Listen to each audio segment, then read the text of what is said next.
Hope everyone's doing well. And we're going to get started today. So again, my name is Jackie Garlock, and I'm joined by my colleague Jim Rodriguez, as well as the rest of our team here at CTAC. We have Leslie Giglio and Ida Ortiz on our team. And we're really happy to be here with you guys today. We're glad to see so many of you back. We didn't scare you away in the first session. And yeah, we're going to get started. So today we're going to be sort of diving into the STARS model a bit. We're really going to be talking about the skills needed. As Jim said last time, sort of a lot of this is about the skills needed to have conversations with folks who have been impacted by trauma. So we're going to talk about sort of what that looks like, what does it mean to have these conversations? What are the different components of those conversations, and what do you sort of need to do to manage those different aspects of it? And then we're going to be talking about the first of those components today, the creating safety and staying out of judgment. Those are sort of our first two components. To sort of reorient ourselves to what we talked about last time. I don't know if y'all remember, but last time we talked about, we have these sort of nuggets of wisdom that we sort of all gathered at the end of our session. So these were the things that you all took away that you wanted to remember. And so we took those and we put them in here to sort of help us reorient. So some of the things you all mentioned were, keeping in mind that sort of connection between sometimes the behaviors that we're seeing and people's trauma.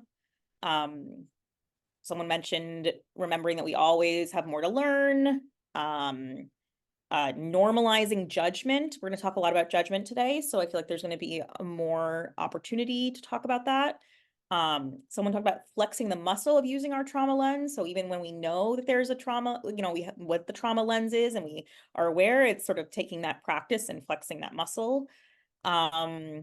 We talked about how it can be beneficial in terms of outcomes for youth and children and families. And then also people talked about having their own trauma, and that's going to impact how we interact with clients.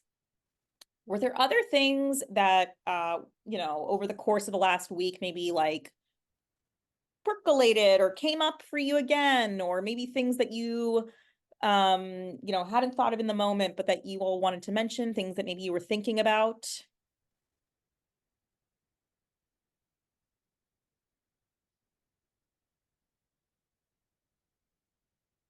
Okay. Well, if anything comes up, connections to the last session. It was a lot of review. I know in our last session, it was sort of just our first time getting to know each other. Today is going to be a lot more practice oriented. So hopefully we'll, have some more. We're going to get into the meat of it today. Okay. So I just wanted to also remind everybody that we have the STARS website. This is where all of our stuff is kept. So we have the guide, which has a lot of resources in it. And we also have our handouts, and our slides are going to be put there, as well as the session recordings. So that is sort of your main hub. If you need anything, you're always welcome to. If you can't find something, you can always email us. Leslie sent out a bunch of handouts last night. We actually made updates since last night to some of those handouts, so we'll be putting the most up-to-date one in the chat today. But if you have that one, it's mostly up to date. And thank you so much, Leslie. So in the chat now, again, we have the handouts that we're going to be using, not just today, but throughout the session, and then also the guide, which is a big resource with a lot of information of what we're going to be covering in the course, just generally speaking. So if you have also issues accessing the website or any of these documents, just let us know, and it might be also good. You can chat directly to Leslie and she can help you out. We saw this slide last time, the sort of, these are the different skills we're going to be addressing over the next couple of sessions, the skills that we are, know that are so critical to having conversations with folks who have been impacted by trauma. And you'll see a couple arrows that we added, and those are the ones that we're going to be addressing. Oh, actually, it's not even correct. We're not going to be doing empathic response today, but we're going to be doing the first two today, which are creating safety and staying out of judgment. In our next session, we're going to be talking about empathic response. But so we'll be alluding to it today, but mostly it's going to be about these first two skills of creating safety and staying out of judgment. Okay. So I'm going to turn it over to Jim. Jim's going to talk to us a little bit to give us sort of like a framework for a lot of things we're going to be talking about over the next several sessions about sort of how we have these conversations. And yeah, take it away, Yeah. Jim. Thank you, Jackie. So, I just want to reiterate, I think I mentioned this last week, the word conversations used throughout this, and as Jackie mentioned, we just think, conversations, thinking about how we do our work in a conversational style can be helpful. And we intentionally use the word conversation so that we can convey the importance of being able to do this work, being able to understand people's experiences in a conversational way. And there's a reason for that. Part of that is that, if it's more conversational, and just to sort of find that time to set aside our intake forms, our assessment forms, our evaluation forms, all of those things that we normally and formally do to gather information can sometimes be off-putting. And I think the reason why we're stressing conversations is being able to sort of do the work of understanding people's experiences, but again, in a conversational style. What I do want to sort of ask is, when you're thinking about conversations with people impacted by trauma, we just want to get your thoughts, and please feel free to chat in or unmute yourself. But what helps and what gets in the way? What are some of the things that get in the way of, and I say that for both you as providers, as helpers, what gets in the way for you to ask or probe or understand more about trauma, and what do you think gets in the way for the folks you serve? So, please feel free to chat in or unmute yourselves. But when you're thinking about, again, having conversations with folks, what helps and what gets in the way?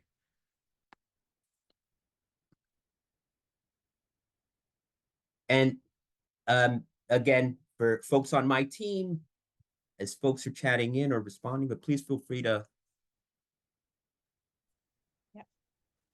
let me know how folks are responding. But what are your thoughts? What gets in the way? What helps? And you can also feel free to unmute if you don't want to chat in. How about the idea of potential bias, like our own experiences sometimes shape the way that we view individuals? How about that? Yeah, that's great. Thank you so much. And I couldn't see who was sharing that. It was Melissa. Oh, hey, Melissa. I thought it was you, and then I saw that you went back on mute so quickly that I was like, oh, maybe it couldn't have been her. Thank you so much. And then someone This else. is Yeah. Jeannie, being respectful of the client's story and listening, and not being so much always wanting to define what the client needs. Listening to Yeah. listen, not listening to solve or to fix. Right. Yeah. In the I think chat. Sorry, go ahead. Sorry, I was going to say sometimes I think it depends on too where somebody's at with their trauma. If they're undergoing like ongoing trauma, sometimes it's more difficult to talk about than something that happened quite a bit of time ago. So that can sometimes get in the way. Yeah. I feel Great like point. it's sort of Yes. like, there's the two parts of that, right? The crisis of the day, and then there's also the sort of like, why are we talking about this? Like, it's not even like I can't do anything to fix it. It's not like this is over. Like, I can't even process it. It's still happening. And I think someone mentioned that last time, or maybe in one of the evaluations or something, that someone said that, what do we do when things are ongoing? Anyone else before I go through the chats? Just on a very practical level, feeling rushed as a professional with the demands of your agency. Oh my God, yes. Yeah. Just that, that permission, if I can use that word, right, to put the clipboard aside and just have a conversation, right? And I know I'm using that obviously facetiously, but yeah. And there is that really real phenomenon of things coming up in the last 5 minutes of session. Like, it's very well documented that this is sort of like a thing that happened. It's not just our imagination. It does happen, right? This sort of like, I'm going to just lay it all out and then bolt. So how do you deal with that? For sure. Okay, let's see what folks have in the chat. Let's see. Assessing readiness. Is this the right time to go deeper? For sure. For Maureen, that was from Anna. So for Maureen, not wanting to share in front of their parents, right? So for adolescents, for young people, yeah. And if you're doing family sessions, how is that sort of, you know, how is that dynamic coming into the room? For clients, fear, dysregulated nervous system, lack of emotional regulation, lack of a solution-focused mindset. From Michelle, clinicians second guessing themselves. Yes. For Sarah, anxiety / fear around change, being in denial about traumatic experiences. Yeah. Or not even seeing them as traumatic, right? Not just denying it, but also just like, was just my norm. So whether I deny that it happened or not, it just sort of like, that's been my life. Where someone is at right now and what they're currently facing, right? Exactly. So whether it's these things are ongoing or whether maybe they're dealing with a new stressor now and they can't think about, they're not in a place to think about, or what happened before. And then that was from Kristen, and then from Holly, oh, for me, it's impossible to understand fully because trauma is so personal. So how do you really get into someone's shoes when we can't ever really get into someone's shoes? And I think that's maybe what you meant, Holly. So I don't want to put words in your mouth. And then also this is such a good one. To when and what extent to challenge or push someone. And then also when are they really ready? As someone was saying, that sort of readiness. These are all great. Thank you all so much for sharing. Thank you. And I have to share just a quick story. Many years ago, when I first started my journey into working with trauma, I received training on trauma-focused CBT, cognitive behavioral therapy, and it was from Anthony Manarino, one of the developers of TFCBT. And I remember he shared the story of working with a young girl who had been sexually abused and beginning some trauma work with her. And he was able to have talk to her about her trauma and what she experienced. And she had previously had a therapist. And he asked her if she'd ever brought this up with her previous therapist. And she said no. And he asked, well, what got in the way? And she said, my therapist wasn't ready. So I say that because I think those readiness questions, right, are critically important. But I think also, and I think many of you mentioned this idea of what's going on inside you as well as a provider. So as we think about from the provider perspective, right, as helpers, there's oftentimes things that we have to be aware of and our own kind of comfort level. And yes, the client's readiness, the person's readiness as well, but our readiness. So sometimes, sometimes it could be painful for us. We have to recognize that, right? It can be hard to have those conversations and hear detailed stories. And then, the possibility that we ourselves might get triggered by their experiences. I've been in many sessions where folks are sharing their traumatic experiences, and it takes a lot of energy and a lot of willpower to keep my emotions under control. And to be fully transparent, there are times where I don't, and I have to share in the moment about that impact. And then those fears of, if we talk about this, they will become triggered, right? Is it the right time to bring this up? Will they become triggered? Is it too painful for them to share, right? So these are all, I don't know what to do with this information, right? Sometimes there's a skill element to it, right? We may be feeling this is a little bit above our pay grade. Or do we feel prepared to handle and talk about and address trauma? In many ways, that's why we do this training, is to hopefully give people some skills to be able to open up the conversation, but then also manage it well enough to be helpful and therapeutic. And then I don't feel safe talking about this. The helper not feeling safe talking about this. So these are some of the things, in addition to the others that you shared. And then in addition to that, the person themselves. These are taboo topics, right? By definition, many of the traumatic experiences we talk about are just things that we don't talk about. We're not used to talking about sexual abuse and all various kinds of abuse that may happen. They're taboo topics to talk about. And some people do have the position that I don't want to talk about the past. It's not relevant. I've overcome all that. I've moved on. or I don't want to burden. Many years ago, we were running a program at the McSilver Institute with high school students. And we did a little research with high school students, and some of them, and we ran it a lot with interns. So interns were doing the work, and we were doing some qualitative interviews with them after their experience. And they said things like they were afraid that their stories were too burdensome, too heavy for some of our interns who were, and you know, I want to be careful about my own ageism, but who looked very young. In some cases, the interns were peers, and they felt like they would burden them.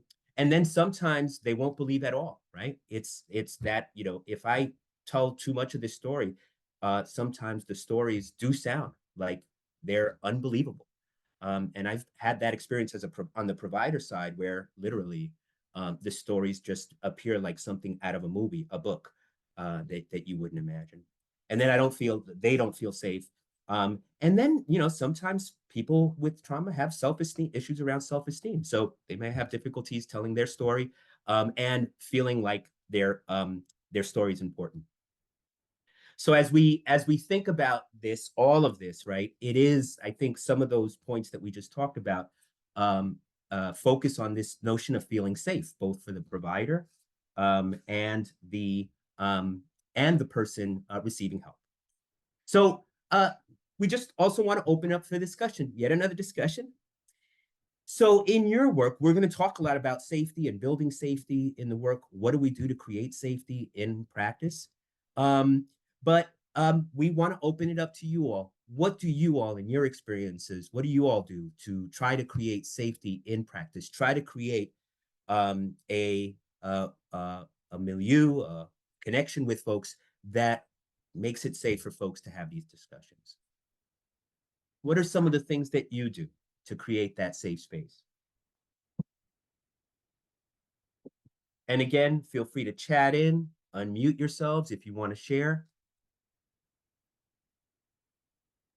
And in particular, like if you can think of a specific client that you feel like you've done this with, you know, feel free to share sort of like what you did that worked, or even what you did that didn't work, right? What did you try and then it just like didn't end up working? I feel like we also can learn from those things. I can share. I'm thinking I have a lot of things, but I think I have worked in criminal justice a lot, and I think a lot of which like obviously has a really high overlap with a lot of trauma. And I think just really taking time to hear what particularly young people have to like in criminal justice have to say about what they think the experience is going to be, what they think I'm like, what they think therapy is going to be like, even if it's incredibly negative, and just letting like not before getting to assessments, before getting to like the agenda of what therapy is, and just really letting people say whatever they think their experience of you know, all of you are the same, nobody listens to me, really just like taking time to explore and like the system is against me. All of those narratives, really taking a lot of time with those, because I think oftentimes people get in the space with providers and they assume like, well, you're going to make me talk about this and just kind of get into these assessments, like run roughshod over me. And no, you know, because we have to get through this. And I think just taking time to have people go through what they don't trust about Yeah. criminal without any attempt to change it, right? Yeah. Without any Yeah. attempt to like, oh, like you don't trust me. That makes a lot of sense. Yeah, Yeah. and like bringing that in the Absolutely. space often like can just like get through some like other things Yeah. before we even move on to any other like questions or narratives or agenda, you know, Yeah. assessments. I think we're going to talk a lot about also like what a safe relationship looks like, and how, you know, our relationships with clients are often these sort of healing vehicles that we're getting new experiences. And so for them to say to a provider, like, you don't give like, you know, to whatever about me, like I'm just a paycheck to you, like the system is out to get me, like all of these things that previously people have pushed back on, they've told them that they're pain resistant or what, all these things. When we accept those things and say like, that makes sense, and we hear them, that's a new experience. It's like a new relational moment. It's like building different neural pathways for them of like, oh, like I can say these things to somebody, I can speak my truth to somebody, and they're not going to reject me. They're not going to like fight back with me. They're going to sit here and hear it and take it, and also not get defensive or take it personally. It might be the first time they've said something to somebody full-throatedly and that person hasn't like, you know, taken it in some kind of way. And that can be really, that's like a new experience for a lot of folks. Yeah, that alone can be, therapeutic in itself, Yeah. giving folks that space to share, sometimes for the first time. Yeah. And I've certainly had that experience often, where folks who share their experiences in therapy with me will say it's the first time I ever shared that experience with anyone. I see some stuff coming in the chat. So from Yeah. Sarah talking about telling people they're in a safe space, validating their feelings when they share. Melissa saying, I have this little speech that I give to say it's a safe space. You can tell me anything you want. There's no punishment. There will be no like looking down at you. So you can say whatever you need out loud. From Holly, letting them set the pace, asking permission before opening a topic, genuineness, observing reactions, sharing tools. From Hannah, taking time and not putting pressure on getting into anything deeper. From Maureen, being strengths-based. Again, sort of like taking time, like seems like you're saying a lot all about taking time and pacing with them. So you can wait to complete information in the second and third session instead of at the first one. Explaining why, right? So it gets asked at it, like on what's going to happen. So creating that predictability for people, getting their thoughts and feelings, letting the client know this, their space. From Lourdes, to speak freely. From Michelle, also talking about the physical space. So areas are well lit, noise levels, limiting loitering around, decorating things to be warm. I feel like you guys are hitting on a lot of things, and that we're going to be, that we sort of touch on in this section. So it seems like, yeah, there's a lot that folks are doing. Yeah, and thank you all. Yes, there's a lot you're doing, and actually, as we move forward, a lot of what we're going to be covering will be familiar. We also want to give you an opportunity to reflect on some of your own internal work, and that's what we want to focus on today. But actually, you've hit on many of the points that we want to talk about that are critically important to creating safety. So really quick, as we think about it, and I heard this mentioned, the physical space, right? Maintaining clean, accessible, and pleasing spaces, right? How we decorate our spaces, what we use to pictures and posters and things like that. Fountains, whatever we can do to create a space that feels safe to folks, that feels accessible to folks. We're not going to talk too much about that. We are going to talk about the aspects of cultural, psychological, and cultural safety.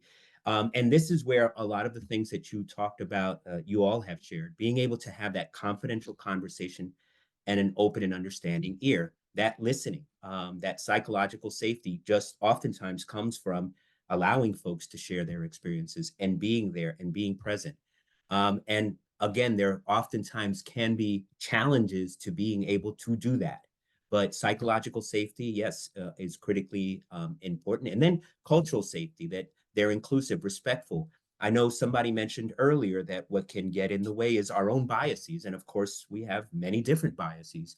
And we have to be honest with ourselves and say that sometimes our cultural biases kind of play a role in that and can create barriers between us and the people we serve. So being mindful of that, being mindful of, the way we speak, being mindful of the possibility of microaggressions and committing microaggressions. These are all ways in which we think about cultural safety as well. And a lot of the stuff that we're going to be talking about that's critically important is going to deal with both creating psychologically and culturally safe spaces.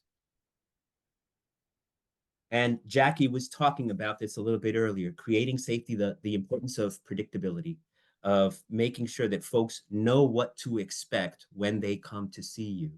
It allows you to sort of create a space where folks know what gives them control over their environment.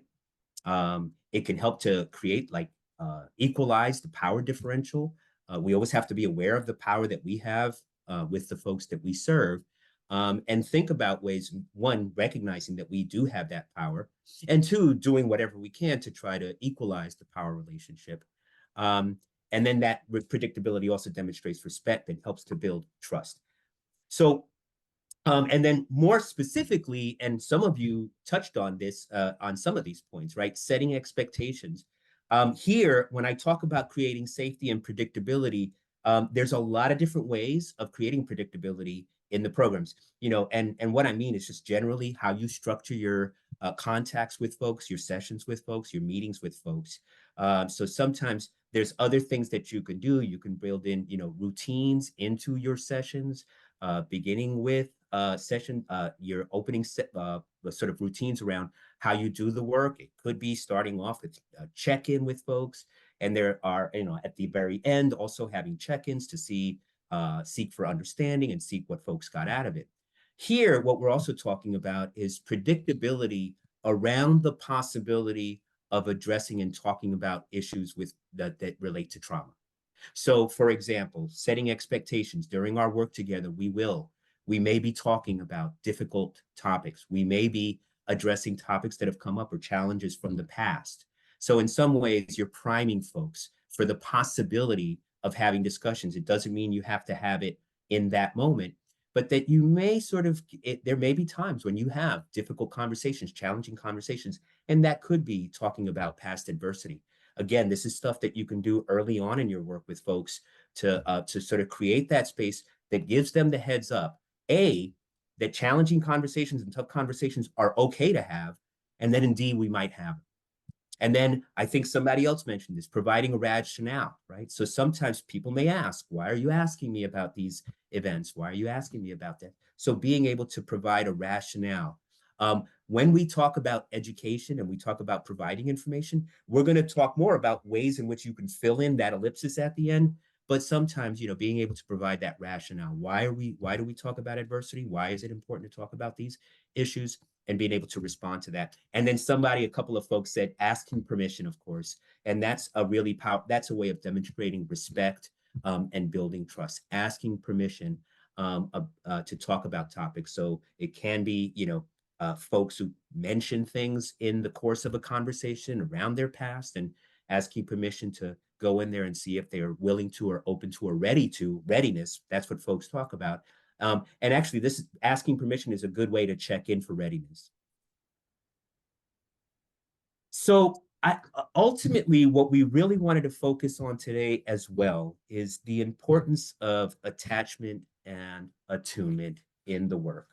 And so with that, you know, attachment, I won't go, this is not a deep dive on attachment, but it is critical. It's the lasting psychological connectedness between human beings. We think about attachment, obviously, as something that begins in early childhood, is critically important in early childhood. So John Bowlby, who talked about the importance of attachment, understood that those early relationships between the child and their caregivers and their mothers and fathers is so critical for human relationships and human development thereafter. And it starts with those emotional transactions between that primary caregiver and the child. And so when we think about this, the notion of attunement, right, drives attachment. That connection that we have with children is what drives the attachment that there are between people. And so we're going to share a little video with you. And as we share this video, what I want you to think about is how this works. So it's a video about the still face experiment. They're going to explain the still face experiment.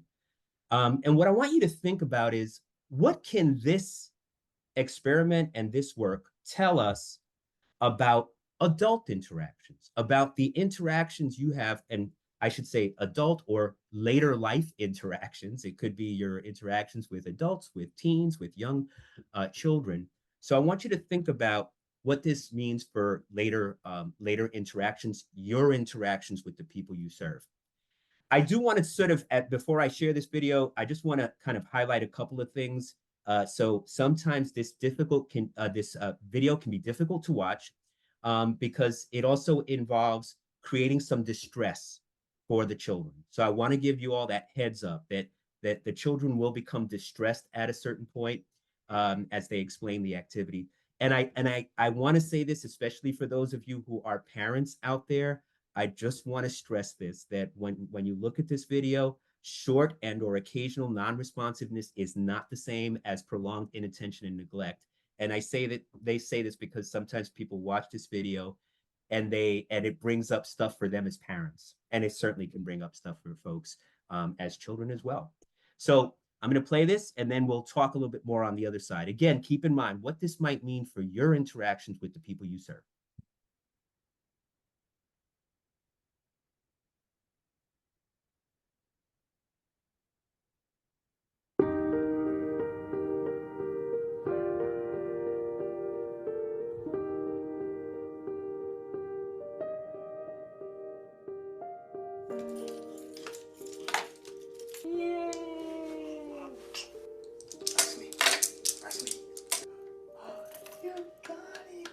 What we've learned over the years is that babies are much more capable than we initially imagined, but they're also much more vulnerable. And in Ed Tronick's still face experiment, we get to see both in a very short period.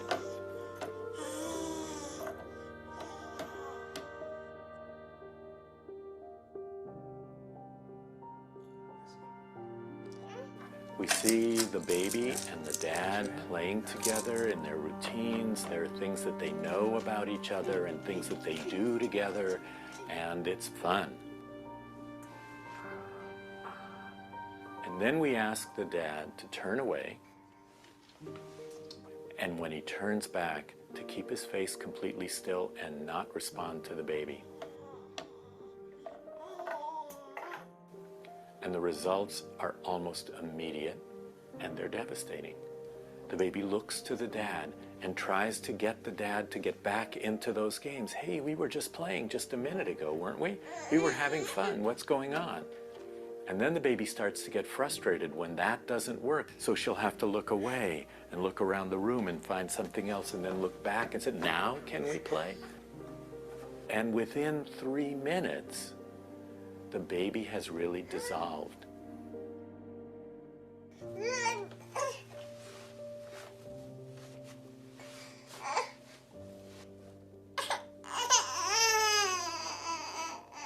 She is trying to get out of the chair. She's uncomfortable. She's reaching out to dad. She's crying.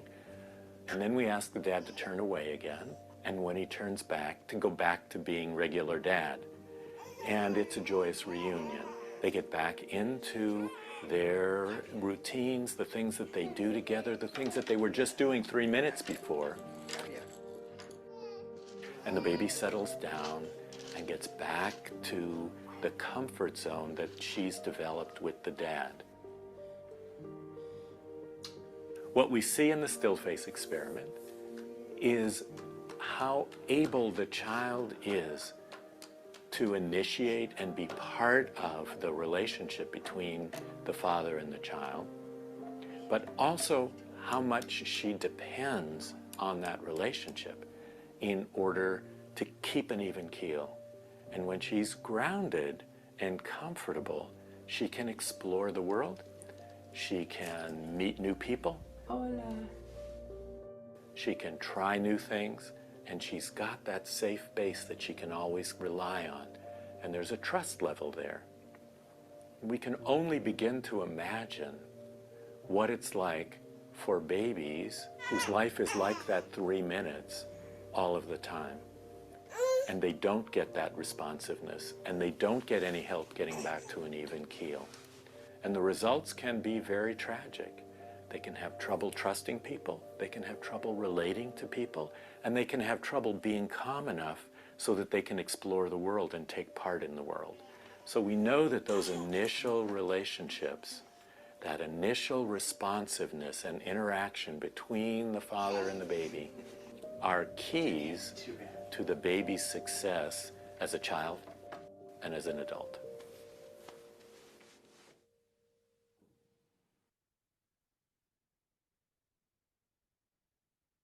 Ooh.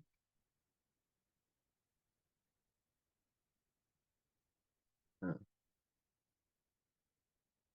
Sorry, give me 1 second here. So we can start the conversation for folks, but apologies, I don't know why this is happening. So your thoughts, how as you look at this interaction. Jim, do you want me to share or you got it? Yeah, nope, I'll share. Okay. I can share. Bring it back to sharing. Sorry. So Nope. Slideshow. Slideshow. Nope. gotcha. Sorry. Thank you, Jackie. All right. So the question that I left you all with before we saw the what can this tell us about You got a our black box. interactions with the folks that we work with? And again, open discussion. Please feel free to unmute yourself or share via chat. The importance, the profound importance of that early caregiver infant relationship in terms of being kind of the precursor for future relationships, the feelings of trust, feelings that I'm important. Someone thinks I'm very, very important, that there's someone there for me, will come for me, will play with me. And as they said, the actor in the video said, in terms of that kind of internal safety, helps a child regulate, helps you explore the world, trust the world. The world is a good place. Yeah. Yeah. Thank you for sharing. And I think I think the implications for our interactions, right, is that, you know, our interactions with folks can be in some ways corrective, emotional, therapeutic experiences if we're able to do those things that may not have been or may have been disrupted early on.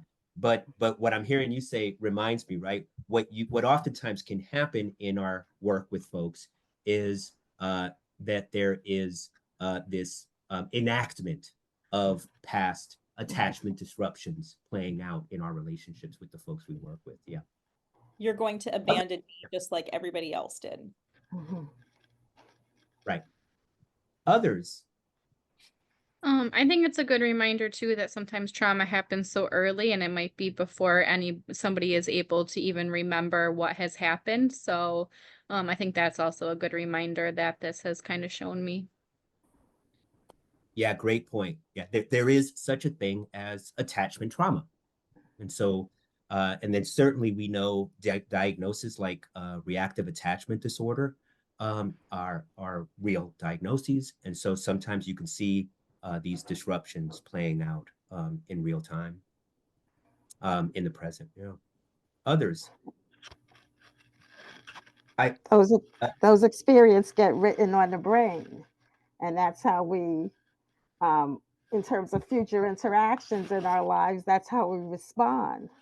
That the world, you know, because it's written Right. in our, it's a neurobiological thing. It's there. So as you said, in terms of later on, the work we do is reparative to try to that the world is not always an unsafe place, and people do care and can be depended upon. Yeah. And that's the opportunity of a trauma-informed approach. And I appreciate and I apologize because I can't see the chat or who's talking, but when you talked about how, again, the critical importance of us being able to listen and be there. And one of the reasons why we do this training is to try to connect the dots. I will tell you, I've done trauma-informed care trainings. I've seen others do it, where when people talk about, well, what do you do to create safety? We'll say things like, you know, withhold judgment and listen empathically and connect and be present. But I think what this experiment helps us to remind us is how critically important that is. It's not just an okay thing to do or a good thing to do. It's an essential thing to do in the work. Others. I'm thinking a lot about healthy boundaries that I was coming to mind as I was watching that. Someone who, I in my career, I was in direct care at a psych hospital with kids as young as 5. And a big expectation that we would have is, you don't have to respond to your environment, kind of not getting sucked into any type of provocation. And so, we were dealing with a lot of traumatized kids that weren't able to do that. And so as I'm watching that video and I'm seeing like the father able to kind of like, compartmentalize and participate in the experiment, I think about my clients, young and old, that wouldn't be able to do that, that would just kind of react and respond. And I'm trying to make sense of it kind of in the ideas that we talk about with healthy boundaries as adults. Yes, yeah. And what you're reminding me of is that critically important piece, and this is the other, is that self-awareness. And I think that's the other reason, right? So one of the things that we talked about last week with trauma-informed care, right, is being able to see the behaviors that you may be confronted with as trauma-based, right? And sort of sometimes just that mindset of understanding that what you may be seeing and what you're likely seeing oftentimes is the result of trauma. But I think also, even if you are aware of that, folks that you work with are still going to be reacting in ways that may bring up stuff in you, right? So we're going to talk a little bit in a little while about how you handle and how you create that self-awareness, or how you are able to connect with what's going on inside of you to be able to regulate yourself in order to be able to be present and be there for the people that you work with. Yeah.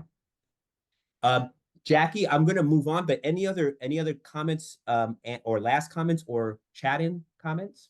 I think that there's 2 things, one from Anna and from Holly. Both of them are sort of, co-signing what you had said before about like just the real importance of the nonverbal, and sort of like, consistently like attuning in that sort of nonverbal way. But then also, one thing Holly mentioned is that like some of those attachment wounds can make it really hard for folks to be able to even decipher between what is a healthy relationship and what is an unhealthy relationship. And I would actually even add to that, saying that like what kind of relationship, right? Because, like you were saying, Seth, like there's the boundaries, like sometimes it's like an all or nothing thing. You can either do everything for me or you can be nothing to me. And so what does that mean when this is not, there are different types of relationships. There's family member relationships, there's friends, and then there's service providers, and those are not the same. And so what does that mean to somebody who maybe doesn't have those kinds of different healthy boundaries within any of those categories of relationship? And so how are we sort of modeling that? And then also sometimes boundaries can feel unsafe for people who are not used to having boundaries in relationships. But yeah, not being able to necessarily differentiate that sort of like healthy versus unhealthy, relational boundaries, or just relationships generally. Right. Thank you all so much. That's really great. Yeah. Thank you. I feel like we could do, a 5 sessions just on attachment. And there are definitely trainings to do that. But it is important, I think, when we're talking about a safe relationship, how we sort of acknowledge the harm that people have had in past relationships, and then what are we doing to create safety, create those new corrective experiences. It might not, both in like the moment and then also over time. Yeah. And just to sort of be transparent here, what we're going to be focusing on for the remainder of today is the internal work. What does work in this space bring up for you? And then next week, we're going to talk a little bit more about the skills that are necessary to continue to promote deeper understanding with the folks that we work with. So really quick, as we think about creating safety, the importance of attachment and attunement, it's about building those safe relationships. We've touched on these points already. It's that ability to maintain a positive relationship. And this is what I mean. So some of the strategies that we talk about, yes, being fully present, we're going to have some opportunities to talk about how you can do that, because oftentimes it can be very difficult to be fully present for many of the reasons we've touched on already. And yes, attuning to the person's emotional state. So being able to connect, being able to demonstrate empathy, And we're going to talk a lot more about that next week as well. The importance of mirror and modeling. We're not going to do a deep dive on those topics, but just a reminder with the notion of mirror neurons, and the idea of mirror neurons is simply that people will respond to others. There are neurons in the brain that help people to, or that help to communicate between people. So in many ways, it's a way of thinking about mind reading. So when people see someone engaging in a behavior, their tendency is to mirror that behavior. The reason why I say that is oftentimes that's what you see in attachment relationships, is that mirroring, right? Oftentimes parents will coo, connect, make eye contact. Those things are critically important. But also mirroring is also important for that self-regulation, that ability for you all to maintain and regulate yourselves so that what you're mirroring to the folks that you work with is that ability to self-regulate. And meeting people where they're at. I think all of those things are the things, but we're going to talk more about what that actually looks like in practice. And then I kind of touched on this already. This whole notion of what can happen when your client feels unsafe can make you feel unsafe and vice versa. So the critical importance of your own awareness, your own sense of safety and regulation in those sessions. And Jackie's going to walk us through some exercises that we can do to kind of address that. And then, yes, what are the strategies that you need to be able to regulate in the moment, as well as what does your client need to regulate in those moments? And some of this is also we also mentioned the critical skill in trauma-informed care work is being able to take care of yourselves, engaging in ongoing self-care for yourself, and then promoting that with the folks that you work with. And then as we think about promoting co-regulation, it's understanding those nonverbals, gentle eye contact, keeping in mind as well, sometimes with eye contact is understanding there are cultural variations in that. Certainly your calming tone and the way you communicate. And so this is just the final thing, and I just wanted to mention this really quick, is that, Bruce Perry, so this is a little bit of a combination of two people, Dan Siegel, who's done a lot of work on understanding the brain and the neuroscience around trauma. One of the things that he talks about, and this may be familiar to you, this idea of the downstairs and upstairs brain, the downstairs brain being all of the places where our automatic responses, autonomic responses occur. So that's where fight, flight, or freeze sort of lives in the old brain, the mammalian brain, if you want to talk about it, or the downstairs brain, and regulation, and then also sort of our ability to regulate, having to do with that relationship or that communication between the upstairs brain, our thinking brain, our neocortex, and the downstairs brain. And so, of course, that's understanding the brain structure and the importance of connecting those dots.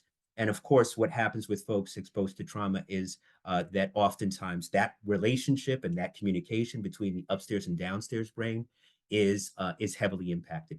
And then Bruce Perry, in his work, talks about when you're approaching this work, when you're working with folks who've been exposed to trauma, he sees it as the bottom-up approach, going along the lines of understanding the downstairs brain and the upstairs brain, is you begin with regulation. You begin with that fight, flight, or freeze response and making sure that you are regulated in order to be able to help the folks that you're working regulate. And then you work your way up to relate. And so these are many of the things that we talked about: relating, listening, attending to, attuning to the other person, communicating with the other person. And the last piece is reason. So this bottom-up approach starts with regulation, goes up to relate and reason. The problem that we often face is that we try to handle crises and problems that folks may be experiencing with reason first, right? And this kind of oftentimes is expressed, right? When we tell young children, use your words, use your word. Well, a young child who's going through a traumatic response is not going to be able to reason and use their words, right? We oftentimes have to start, especially with children, with this bottom-up approach, but it also applies to adults. With that said, I'm going to pass it off to Jackie to talk about what do we do with our biases and staying out of judgment. Okay, so how are folks doing? We're a little less than halfway through. So I just wanted to check in with everybody. Any questions, thoughts that are coming up so far? We're going to be doing a lot of interacting in the rest of the training. There's a lot more activities. So just wanted to sort of prime you for that before we jump in. We're going to be talking a lot about staying out of judgment now. So we talked about creating safety. The second part is that staying out of judgment. This is, again, this sort of internal process. We did touch on this in this last session when we did our trauma lens activity, but we're going to be going even deeper into that to really think about what are we bringing into the room and how we can be sort of with our clients in ways that are non-judgmental. So just a little bit about judgment. So we know that, this is something we mentioned last time, that like to judge is human, right? When they say to err is human, that is true, but to judge is also human. We are all judgmental. We all have judgments about things. And we are not immune from that just because we are in helping professions. And even when you do have that trauma lens, it is still normal to have judgments. And this can come up and play out in the room, right, with our clients. We're going to talk a little bit about sort of how it shows up in care, and we're also going to talk about sort of what the impact can be, so we know that it affects both us and the folks that we're working with. We're also going to talk a little bit about how judgment and regulation are connected. For those of you who have done any like DBT training, or sort of those, like a lot of those sort of third wave behavioral therapy trainings, we talk a little bit about like the wise mind, emotion mind kind of thing. And so being an emotion mind is more dysregulating, so that might be familiar to some folks. And then also talking about how it can lead to ruptures in the relationship. So as next slide, we can see some examples of that, about how judgment can threaten, just about making the connection between safety and judgment, because they are really related. And as we've been building this training, thinking about sometimes like, how do we take this information and put it into categories, because so many of these categories overlap, right? Being non-judgmental is part of creating safety and vice versa. So when we're in that sort of state of judgment, we can be more dysregulated, and we can then act without intention. So you'll see that there's a variety of ways it can show up. So let's say you feel frustrated, right? That can lead to dismissing concerns. You might blame or shame somebody. You say something like, well, if you hadn't done this, lecturing, criticizing, using a patronizing tone. We know that sometimes we can feel discomfort in the room, and that can lead us to, when unmanaged, being dismissive. We might jump to problem solving. We might try to be overly positive, right? Trying to like silver line things from our clients. Well, at least blah, blah, blah, blah, blah, right? We might, question or invalidate the client's experience. Well, I don't think you were actually right about that. I don't think that it was actually targeting you, because it makes us uncomfortable. Or we might avoid talking about things. And then also I feel pity, right? So even feeling a sense of like, not blaming your client, not aversion to your client, but feeling sorry for them can lead us to sometimes acting without intention, or in ways that might, like Seth was saying, maybe less boundaried. So you might be overly placating. You might try to do for them instead of doing with them. You might try to take control or fix. So being in that state of judgment can cause us in the room, when it's not managed, to act in ways that actually get in the way of safety. I'm wondering, like, do any of these examples resonate with folks, or are there other examples that maybe aren't included here that you can think of like ways that when we're in that judgmental state, it could show up in the room or in our choices in the room?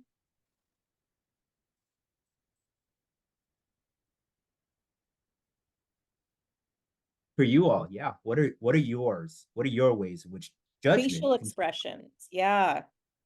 I'm not always great in that. I've been told many times by my family members I need to fix my face, and so I'm sure that happens with clients as well, right? Sometimes things read. And I will say, for me with clients, there are times where I am aware of my own facial expressions in the course. It might be surprise, or it might be being dumbfounded. I have to check myself, but yes, sometimes there's that as well. Because I would say feeling frustrated, uncomfortable, feeling pity, but also feeling overwhelmed or feeling flooded. Yeah. Others.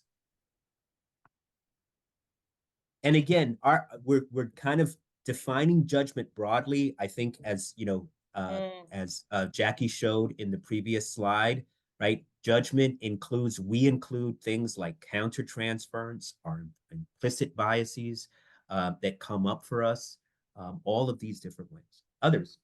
Yeah, so from Anna, going directly to problem solving, because if they're presenting something so overwhelming, that it can be traditional, just go to a problem that maybe I can, so either trying to fix it or maybe only focusing on the part that I can fix and not really attending to all the other parts of it. And then also from Melissa, making, being careful to watch that you're not creating your own agenda for sessions, not making about what you want in the session, but what the client wants or needs. That's a great point. Yeah. And that premature problem solving is a great example of misattunement, or can be, right? Can be a great example of misattunement, because sometimes what someone is just hoping for is to be heard, listened, understood. When we jump into problem solving, right, there's a misattunement there. That could be a disruption in our attunement. So we're going to now going to talk about for the rest of the day. We're going to talk about such practice, some strategies for addressing judgment. Again, these all sort of like overlap, but the ones we're going to first talk about building self-awareness. We're going to talk about using regulation strategies. Then we're going to talk about focusing on strengths, and then just overall being in that sort of curious mindset and getting curious about folks.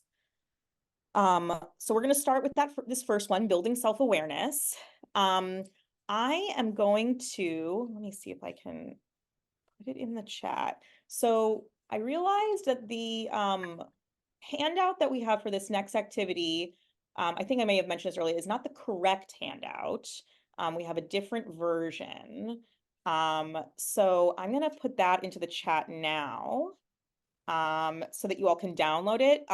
I will say that it is very similar. It's just that some of the discussion questions have been changed. So if you cannot get it, do not worry about it, but everyone should have access to now. You can see it in the chat and download it. Because we're about to do a bit of a practice activity around building self-awareness, which is our first strategy. So you'll see, for those of you who, once you click and download the handout, you'll see that there is like a variety of handouts. So the first 2 pages are the same activity. We're going to have some of you be with client A and some of you be with client B. It's the same clients that we saw in our last session, our family, Carrie, and we're going to be talking about Carrie and Michael mostly. And so you're going to hear a narrative. So you're going to be put in breakout rooms with like 2 other people-ish. Choose one of you to read the vignette aloud, as dramatically or not dramatically as you'd like. And then as the person is reading it, or after you're reading it, and there should be some space for you to type in there, some notes, think about what came up for you. And so this is where the questions are a little bit different than the ones that were on the original handout, but they are on this new handout. So the first, think about what sensations did you experience? What emotions came up for you? And then also what assumptions and stories might you be telling yourself about this person? And the last thing is, what urges do you experience? And by urges, I mean, do I want to interrupt? Do I want them to change the subject? Do I want to give them advice? Do I want to validate? What do you want to do in this situation? What do you notice that you are, what urges do you experience in terms of, do I want to jump in? Do I want to not say anything? And because I don't want to go there. So thinking about also those sort of urges. Is anyone having issues downloading the new handout that I just uploaded in the chat? I saw someone nodding. Does that mean you are having issues or you're not having issues? Yeah, I can't download it, but it may be the internet that I'm connected with is like off network. So totally fine. That's totally fine. So I will also, I'm just gonna put the new like reflection questions in the chat, so that people have them. And so you'll just see that the ones in the handout you already have are just a little different. So if you just want to copy and paste the ones I just put in the chat, and those will be the ones that you're actually going to reflect on. Again, they're very similar. If you did the old ones, it wouldn't be a big deal. But so we're gonna break you out into rooms. you'll read this, you'll talk about these questions as a group, and then we'll bring you back and we'll do some processing together. So process these questions as a group, and you know, what you all experienced, and then we're gonna bring you back after. If you are in a, Jim, are we letting people select their clients, or are we doing evens and odds? We can select. Okay.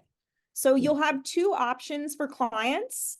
So you can either do Carrie, which is our caregiver, or we can do Michael, which is a youth. So I believe Carrie is on page 1 and Michael is on page 2. So just decide as a group who you want to do. You're only going to have time for one. And, you know, I think based on, it maybe is based on sort of what kind of clients you all normally deal with. So if you're mostly dealing with younger kids and then you're dealing with their caregivers, Carrie might be more of a fit. And if you're mostly dealing directly with, you know, adolescents, then maybe Michael is more of a fit. And yep. Jackie, if I could just interject really quick. You know, somebody when we talked about nuggets of wisdom last week, somebody talked about flexing the muscles. I just want to share this exercise is kind of based on some work that comes out of the mindfulness community. And in mindfulness work, right, what's critically important is that self-awareness that we have. So this exercise is also flexing that muscle. These steps that we're asking you to take now in this exercise are also the steps that you can take to try to get yourself in a place of non-judgment, and kind of identify those things that are going on inside of you as you're working with folks. Okay. Thank you so much. Okay, so Leslie, we're gonna give you about I'd say like 12-ish minutes in our breakout rooms, and then we're gonna come back and discuss. Any questions before we break out? Okay. And if you need any help in your breakout rooms while you're in there, please just shout out and we'll come in and help Shout it you out to us. Okay, great. Leslie, whenever you're ready.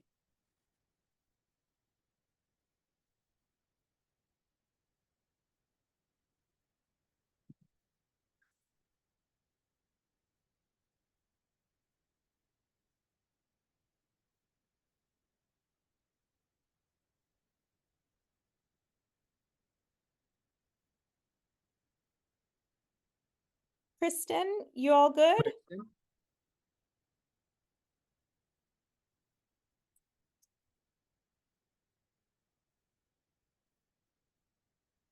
Kristen, can you hear us?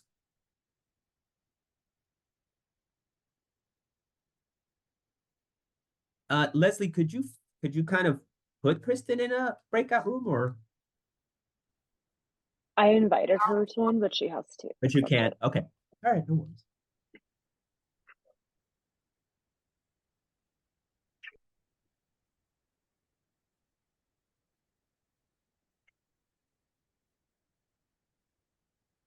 Okay. So I think we're doing really good on time. How are you doing, Jackie? I'm feeling a little nervous about time, but okay. So Jackie, we can debrief after, but I'm gonna try to upload it again and see if it goes. Okay, I don't know what's it's fine. happening I there. just was like looking, I was like, that's not the right one, but it's okay. It's like, it's very similar. It's just the discussion know. question. It's the website thing we'll talk about it, but yeah. Yeah, no worries. Oh, it looks Yeah, like I mean, I Kristen know you said you did it. It's just, you know. Kristen did go Not the into first time it's happened. Yeah, I thought that was the same person. Oh, there she goes back. Kristen?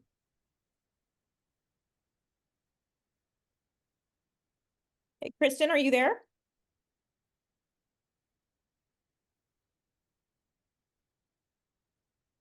All right.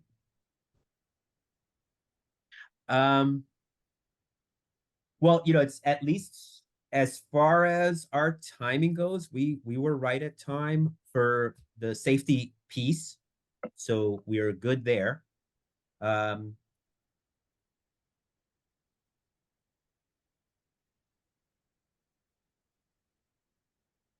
no, I think we're fine. It's just gonna be about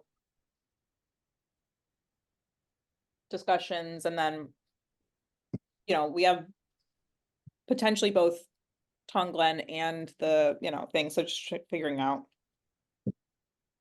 Okay. And I know this is kind of last minute, Jackie, but when you do Tonglen, I'm just gonna ask, did you maybe want a little background meditative music or just Sure. Sure thing. If you think like I that would be helpful. sounds good? So it sounds like I'm a YouTube voiceover. Imagine a warm white light.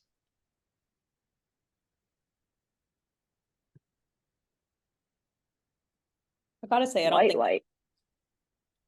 okay, this is something that we're talking about because this is part of this meditation is like dark smoke and white light. And it's like,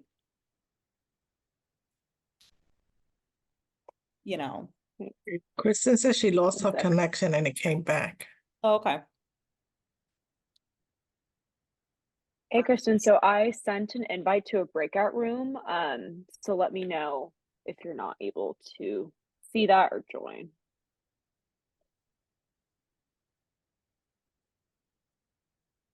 Yeah, Jim, actually, now that Leslie mentioned it, did we think we were gonna change the language on that on like a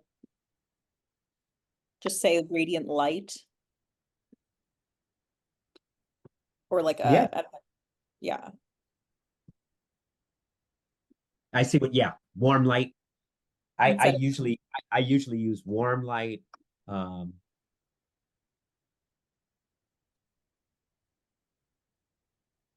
Radiant, let's see.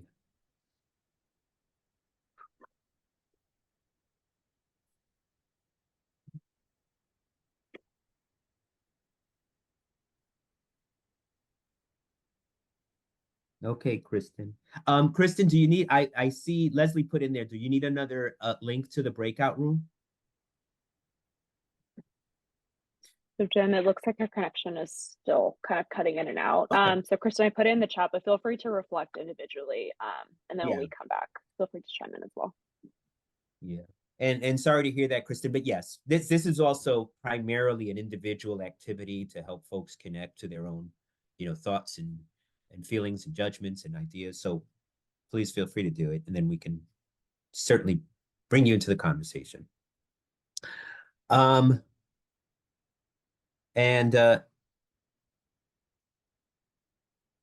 And Jackie, just to check in, does this work for you? What? Can you hear the music? Oh, No. no, wait. Okay, hold on. And I'll just see if I can play it in the background. Sounds great. Actually, question. As you do that, I realize we should have probably touched base on this, but what would you like on the screen when we do that? You want me to stop? I think we can just, can I was gonna say stop stop there. sharing, but and just like have our faces be on the screen, but you wanna, I don't know if that's possible. No, I think that'd be great. Yeah, I think that's fine. But can you share just sound and not, I'll see. and if not, I can play something from my phone. Yeah. Cause I don't think that we can actually, yeah, I don't think that we can, Well, I don't want you doing that, but let me see this. I mean, I just play it from my phone. It's fine, No, I could take care of that. I could take care of that. Let me do that so that you don't have to be juggling. I mean, it's not that hard. It's just, To help restore razor sharp memory. What I do want to check though is this, how does this, can you all hear this? Hold on. That? No, but I've queued it up, so if you want me to play it, I can do it Okay. on my phone. All right. How long have they been in the rooms? We have another 2 minutes. Great. 15.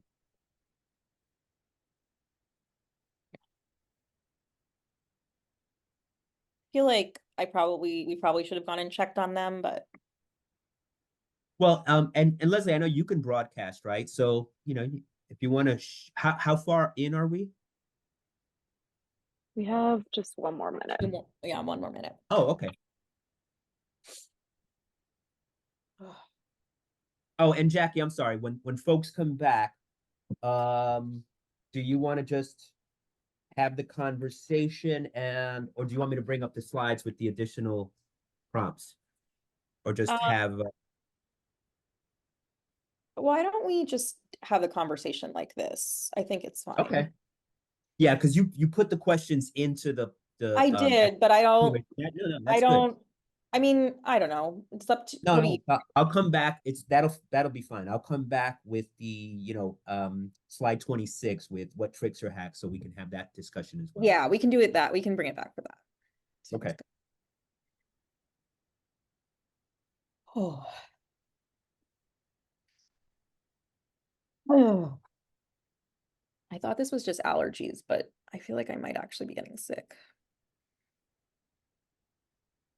Oh, hi, Kristen. I think we see your video at least. Oh, folks are coming back.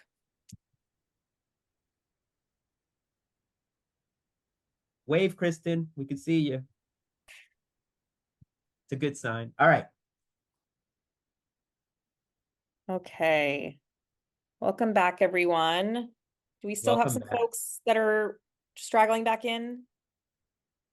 Leslie? Yes. We're still Okay. waiting. Well, we can wait till everybody gets back. Was that enough time, folks? Felt like was the right amount of time, not too much time, too little time? Okay, perfect. Great. Again, it's kind of feedback we Welcome need. back. Welcome back. Welcome back. Great. Welcome back, everyone. Okay. See, I think the rest of the folks are coming back now. Fantastic. Okay, welcome back, everyone. So, I just by a show of hands, I think most people are on camera. How many folks decided to do Carrie for their narrative? Okay, seems like we have a couple folks. And how many folks decided to do Michael? Okay, great. So, it doesn't really matter. They're both, there's well, I mean, it matters, but it doesn't matter in that, like, the questions are going to be the same in terms of how we're thinking about them. So, what I would like to hear from a couple folks is what patterns did you notice in your group in terms of how you reacted to the narrative of your client, of the person whose narrative you read? So, were your reactions similar? Were they different? What sort of similarities or differences did you all experience in terms of how you reacted?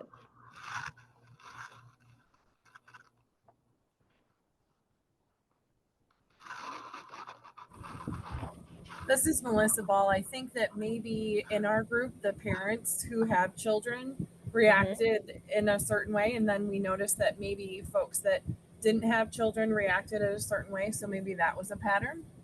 Yeah, so people with different life experiences had different reactions, and different identities that they hold maybe also had different reactions, for sure. And which scenario did you all do? Carrie. Melissa, you did you do Carrie? Yeah. Yes. Okay. Carrie. Yeah. And okay, other folks, what other patterns, similarities, difference in terms of how you reacted? I agree in terms, it's not different, but that it was kind of a visceral response to how could she, in terms of the heaven, not really parenthood. I mean, automatically just viscerally, the child's needs not being met. So you had you noticed that there was like a visceral reaction. It was like a full. I think that was underlying that aspect was there. Yeah, for sure. Yeah. Other folks, things that you noticed, I guess you could share your own reactions, but also again, some of those similarities or differences that maybe you shared with your group members. I think my response, sadness, but that Carrie, what in her life, because what we see, what has happened to her that brings her to this place. Mm. That there seems to be particularly not being able to tolerate the touch, emotional connection, but also just that her child needs her. Why is she touching me? Why does she want to be close to me? Speaks to some prior life experience that is why she's responding that way. Yeah. Yeah. Yeah. Yeah. And it's interesting, Jeannie, because as you look at that, right, it's in some ways that's also material, right? That's your observations, but also, and this is why we do this, right?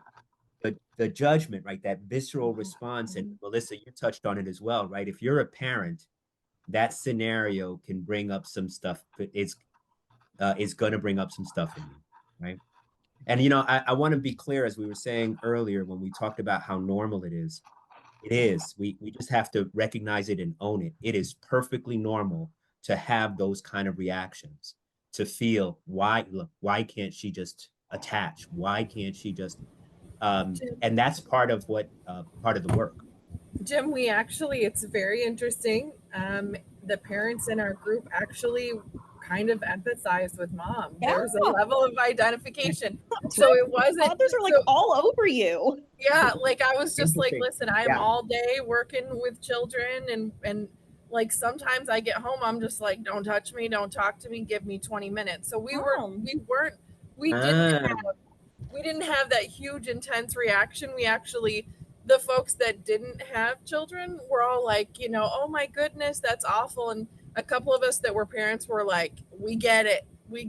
It's not such a bad thing. Let's figure out kind of what you've been through that led to that, because we know what we've been through. Yeah. Right. Yeah. Great point, Melissa. Thank you for clarifying that too, right? It's the parents who felt more empathic, or at least maybe even sympathetic to Yeah. that, and definitely talk more about Which is also a form of judgment in a lot of ways, right? That sympathy is also a way of sort of, it's a positive judgment in some ways, but it's like, it is still a judgment, right? About, well, this must be because of I get it. assumptions. Yeah. And I think to that point too, also, others.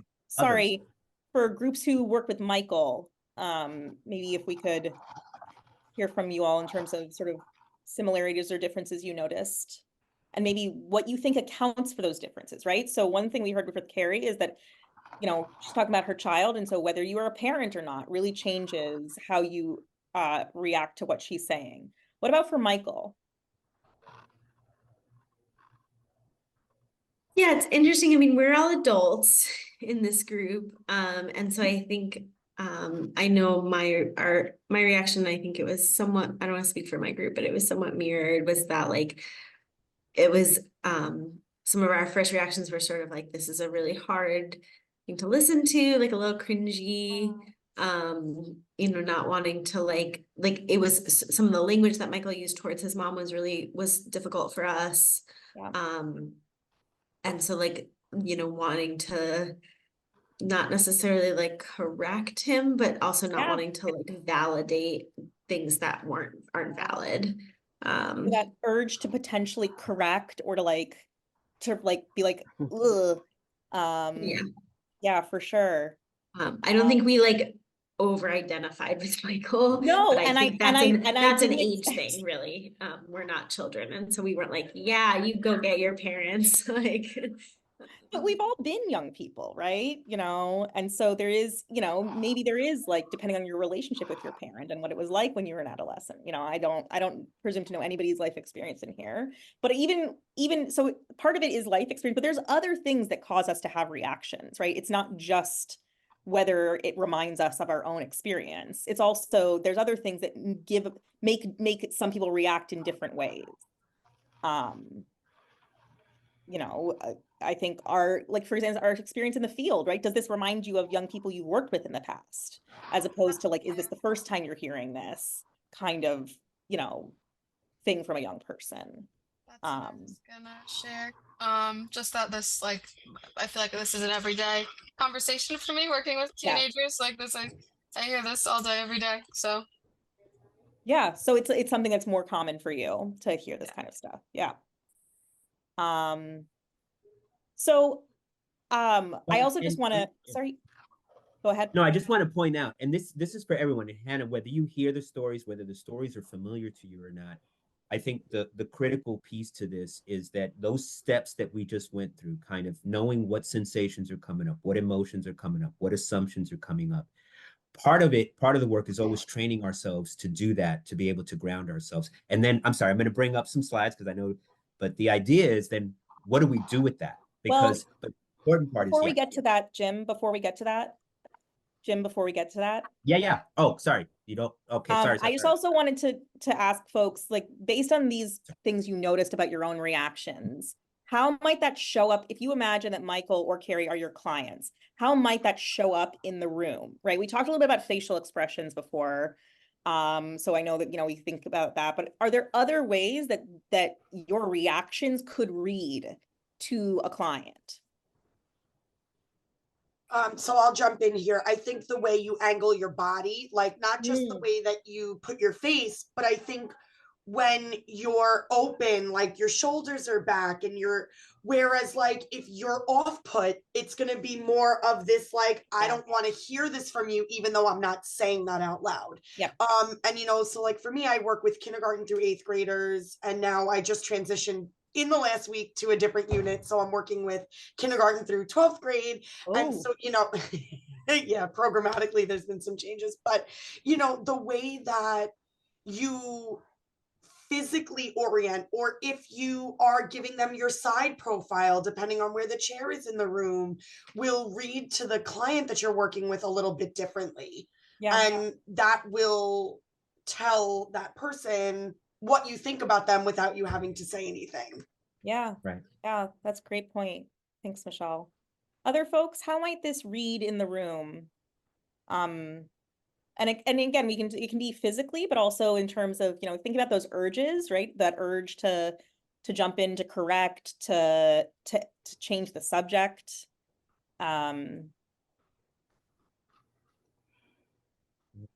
Sometimes it might take us a little bit longer to respond because we don't want to have that knee-jerk reaction. So we'll take a second and sit with it.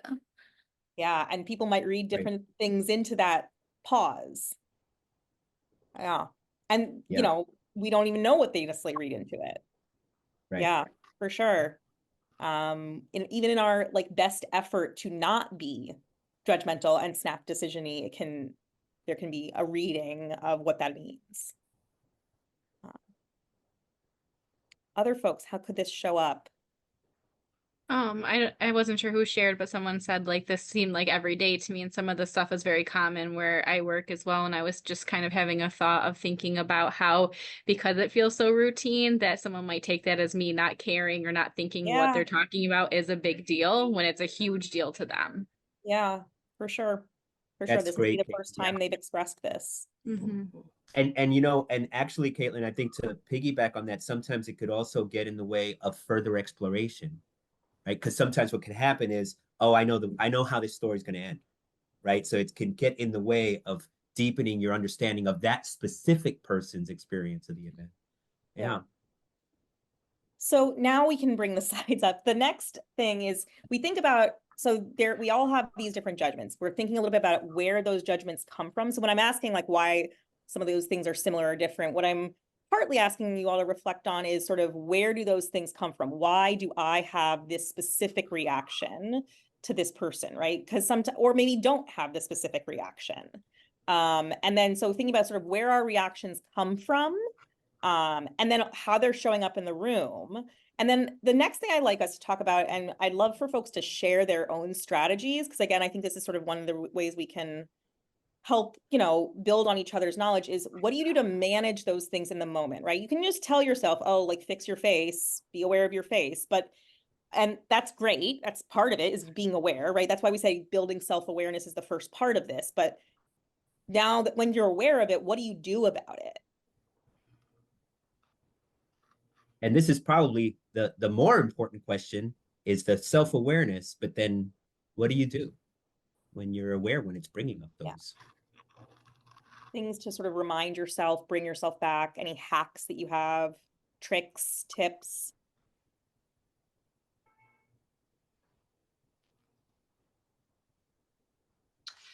So I'll jump in, and I think it just depends on which, if we're gonna just use like either Michael or Kerry scenarios, it would be just like doing any grounding to keep me present and centered if we're talking from like whether I'm triggered by their trauma or what they're saying, or if I'm off put, and really checking where that comes from, and kind of like reminding myself that I'm present in the moment with that person, and mitigate. Or I've actually said like, hey, that's pretty heavy, can we take a pause? Yeah. And be honest, because I can't be effective if I don't have the space and capacity. Love that. I feel like you said so many things in such a little short comment. Like I heard grounding, so like really like using whatever those like activities you probably do with your clients, right? Like Yes. things like the sort of like breathing, naming 5 things, whatever the like, things, like all those like grounding things. I heard like some stuff around self-talk, right? So maybe it's like a mantra or a specific mantra, or maybe it's just generally like reminding yourself of that trauma lens. And then, sorry, I lost my train. But I also heard like, right, refocusing your attention. Oh yes. And then, and not being afraid to take a pause. That was the last thing also. Not being saying, afraid like, to take a pause. Yeah. And being genuine, because again, like this is a relationship, right? And especially with your young people, but just generally, people know, right? It's going like, it's almost like this radical acceptance, knowing it's going to read potentially, and sort of saying like, yes. Yeah, wow, that was like they know you're thing. I need a second. Sometimes, like not to be crisp, but like they call you on it, and like they know, and it's worked in the, the confines of just even, I was thinking about it today because I was meeting with a little one and he was super dysregulated. I'm like, whoa, like we just need to take a pause. And he was like, oh, because it's hard for you too. And I'm like, yeah, and that's okay. So it's letting him see that I'm a human being. I'm not just a robot in a chair. Yeah. And really moving away from that, because that's not therapeutic. And also like practicing the skills in real time, that these are not things that we're just saying that don't work, because they're watching it work in real time. Yeah, it's like, it's the modeling of it all as well, for sure. Others. I see from Kristen doing like, again, that sort of reflection, whether it's self-talk or just sort of like checking in, self-check-ins. And Anna sort of like, like co-signing that sort of grounding with the breathing. So like taking a breath and also giving herself permission to not respond right away, to take that breath. I feel like I could use that reminder. I often feel like I have to say something right away. And then it leads to sort of maybe acting without intention, saying things that are not necessarily, you haven't necessarily thought through. And so then it can, come out in other ways. Any other sort of like hacks or tips, tricks that people have found that are helpful for them when they're noticing themselves getting into judgment?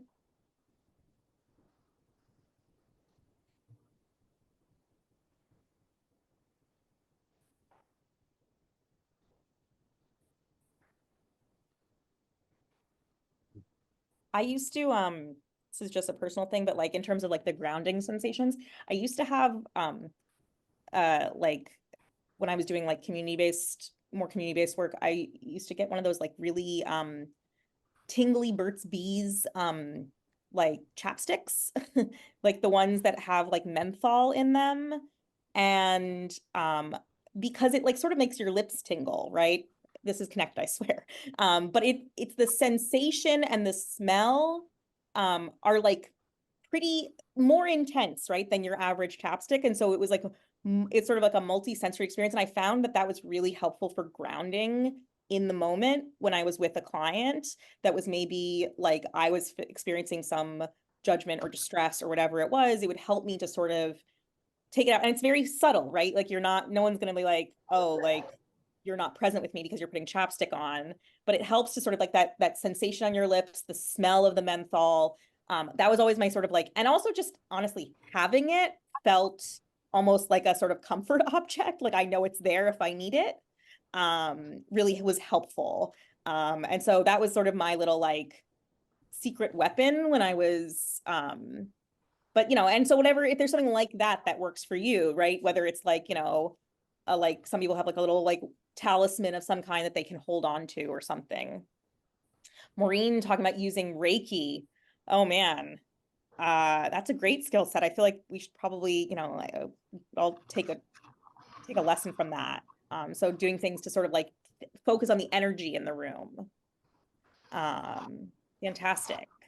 So if things come up for folks that they sort of think of like, oh, this is something that's worked for me, feel free to share. We really, I think that it's, again, like, it's sort of like these little tips and tricks that we can all share with each other, that can help everybody to sort of try new things, especially because some of you all are working in different settings. And so maybe you tried something because you're working in a community setting, or you're doing home visiting, or you're in a school, or you're an inpatient, right? And so like we all learn things because of our different settings that often are very transferable to other settings. And so I think that's sort of like the cross-pollination that we're looking for. Okay, it's 2:35, so I want to make sure that we move on. So we're going to go through some things that you all sort of have already talked about. We're going to talk first about using regulation strategies. So we talked a little bit just right now about using breathing or grounding. I wanted to, so as we said before, you know, being in judgment can disrupt our regulation. So if you know, we're sort of looking at this thermometer, if you were using a thermometer, sort of check in with yourself. Some of you might do this with your young people that you work with, like using, or adults too, right? Like rating yourself on a scale. The kinds of ways that we think about things can help to move us up or down in terms of our emotional temperature. So if we think about things like, oh, I'm just trying to help and she's so ungrateful and disrespectful. She never listens. And of course not, because nobody ever listens to me. So if that was the kind of reaction or thought that you're having, the kind of judgment that we're having about someone, where would that put you on the thermometer-ish? If 90 is like high and 0 is low. You could also just like tell me if it's high, low, medium. There'd be high people. High. Oh, not me. I mean, I've heard that in conferences and things, in terms of that the person is not listening to me. I'm trying to, I'm giving all these wonderful ways, strategies and ways of dealing with problems and all of this, and they're just not listening to me. But then I always say, you're not listening to the person, really. Right. You have your own, you have your own agenda. And particularly when it comes to issues like historical racism, microaggressions, all of these things, being aware of different cultures, different ethnicities, different family systems, what different families have had to cope with certain practitioners sometimes see as weakness, but those families have incredible strength in terms of what they have endured and are still here and are surviving and coping. It's just different from the way of life that we may have experienced. For sure. And we're just going to talk about also about how focusing on strengths is really going to be important as well. And thank you. Yeah. Oh, and Gina, I just want to say thank you, but thank you for also bringing in this issue of our biases, right? Our implicit biases that come up, like connecting back to what we talked about earlier, right? So thank you for sharing that. So just, you know, this is just to sort of communicate that like sometimes using that trauma lens in and of itself can be regulating, because having this sort of alternative way of thinking about things can depersonalize it, can make it feel less overwhelming, because we know we're reminding ourselves of where this person is coming from. And that can help us to bring our regulation, be more regulated, and then be more able to sort of be present with the person. I also wanted to share this practice with you all. I don't know, has anyone heard of Tonglen as a practice? I will say that, like, of all the mindfulness practices as a practitioner that I have ever learned, this one has been the most helpful for me personally. So I can only speak from my personal point of view, but I think, so there's many reasons why judgment can come up in a room. And I think one reason sometimes judgment can come up is when we feel helpless to help someone, right? When they're saying there's nothing you can do for me, or when the problems they have are so overwhelming that we just feel like where do I even start? And, or I don't know what to say to that. And so that can be really dysregulating for us. And so this is the one practice I have found to be so helpful in honestly my personal and my professional life. For those kind of situations where there's sort of like nothing you can do. And especially for people who are helpers, that is very hard, right? When there's nothing you can do, right? So we're gonna actually do a practice of this. So it's this symbolic giving and taking, where we're sort of doing a visualization. I think of it like being a human HEPA filter. I know it's a very like, of the moment reference right now, but essentially it's about considering your presence as a form of healing so that that feeling of helplessness, like I don't know what to do or say right now, it can help us to manage that kind of judgments that come up in the room. So you're sort of visualizing taking in somebody else's pain and then sort of then releasing it using your breath. So, and again, it really helps to overcome that discomfort that comes with the bearing witness to other people's pain. And can help us to sort of sit in that dark place. Like, how like, when you think about, I don't know if you all have seen that like Brene Brown video about like sitting in a dark space with somebody. Sometimes being in that dark space is uncomfortable. And so this is something I feel like is really helpful for managing that discomfort. So I'm looking at the time, I think, yeah, we do have time for this. It'll take only like 5 minutes. So if everybody wants to just get in a comfortable position, sitting up, straight, but like, in a comfortable way. Yes. Oh, right. I said I was going to put on soothing music as we did this, right? Okay. Everyone hear this? The music? Okay. Well, we're just going to imagine soothing music then. So ensure that your spine is straight, your shoulders are relaxed. And then take a few slow and steady breaths to ground your attention in the present moment. You can choose to keep your eyes open or at a gentle gaze, or you can close them, whatever is preferable. So I want you to then, when you're settled, begin to visualize an orb of warm, radiant light in the center of your chest. This light represents love, compassion, peace, healing. Take a few moments to sort of just be with this orb, with this warmth.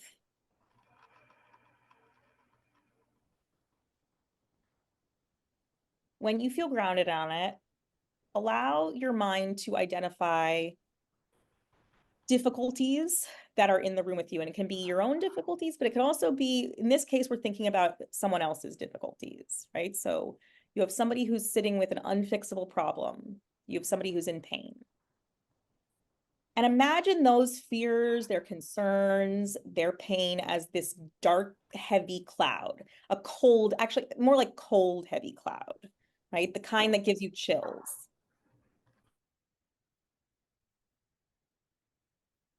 As soon as you are able to sort of visualize this, I want you to invite that coldness, that dark, that heaviness in with your breath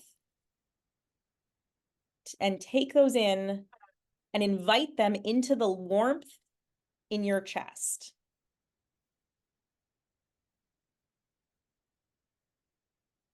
And then as you breathe out, allow that warmth to dissolve that cold, that heaviness, and release it with your out breath.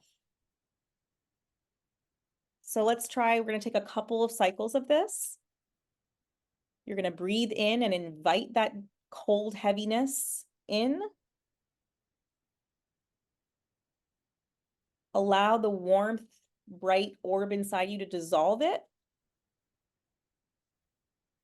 And then release it with your out breath.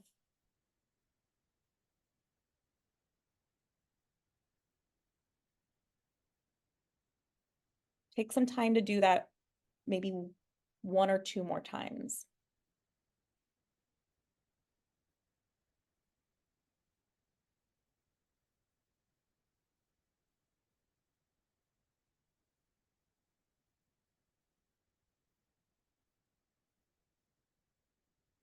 Okay. Finish the practice by offering it out to others, offering that light out to the whole world. And exhaling that compassion and warmth to the world.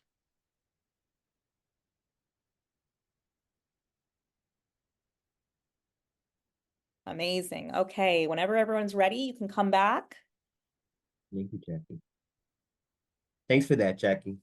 Yeah. And I'd love to hear from anybody about what that was like, their experience, what that felt like.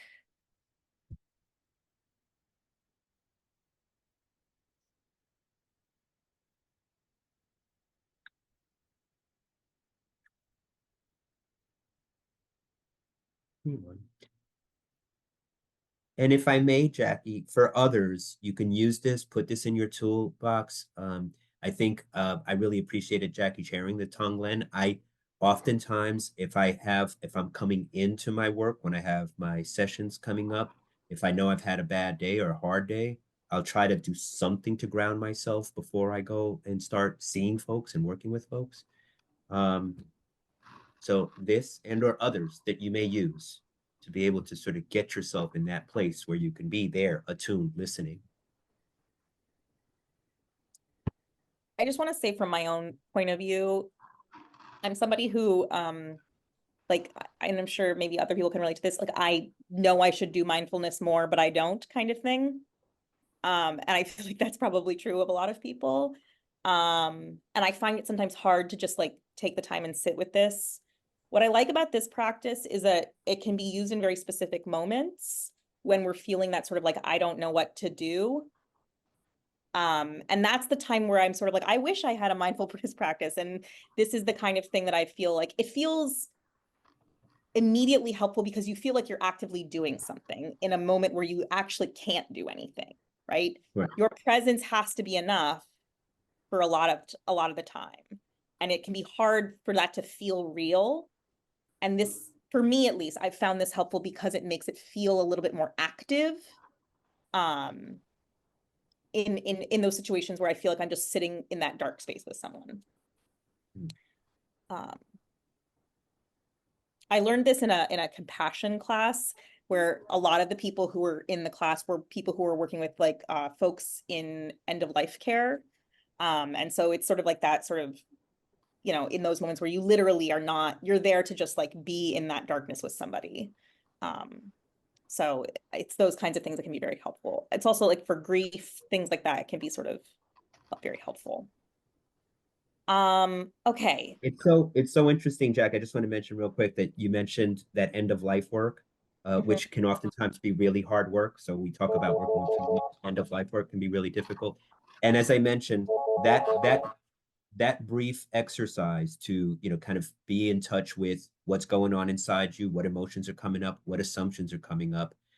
Joan Halifax, who's also a mindfulness trainer, says, you know, we can train ourselves to do that in the moment.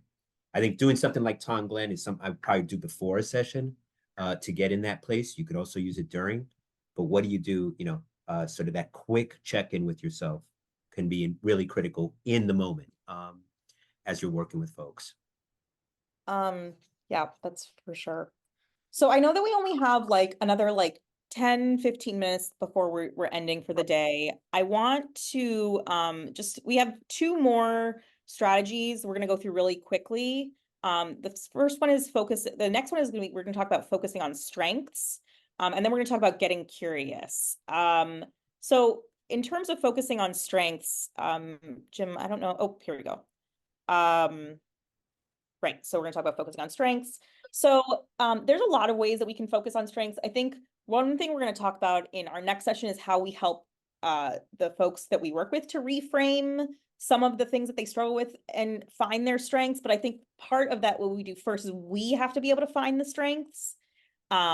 So using the chat, I'm wondering if you all could, I'm going to try and like annotate this for everybody as we go, but using the chat, I'm wondering if folks could chat in what are some, let's start with challenges. We'll do challenges first. What are some, this is, let's say you're a, a home visitor, right? This is an apartment you walk into. What are some challenges, some weaknesses, Judgments. problems, issues that you see in this picture? Organization, cleanliness. Yeah. And also, please feel free to share your judgments. Lazy, overcrowded, Unsafe. unsafe, insane. What are some specific things that you see that are concerning to you? And you also can unmute as well. A broken window, yeah. Oop. Children must live in the home because of the drawings on the wall and living in that situation. So you're having some parenting struggles, maybe. What other things? I think it's a little disturbing to see that this is a space that children needs to be safe, and there's definitely not things that are safe, because even the broom, we don't know if it's those old brooms that are sharp, like the ones that they used to sell before. Yeah, there's Like, we also don't broken even- glass on the floor. Mm-hmm.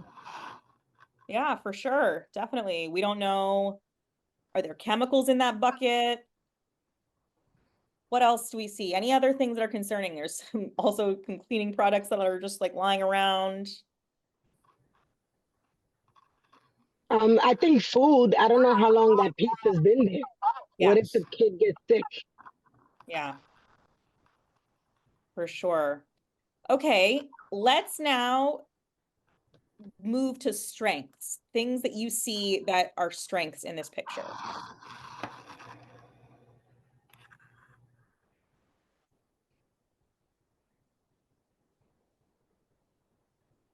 That there's a couch. There's a couch. There's furniture. Yeah, blocks, people are playing. Mm-hmm. The arrow's allowing for creativity. A This is meal was what made. Yeah. Yeah. They're being fed.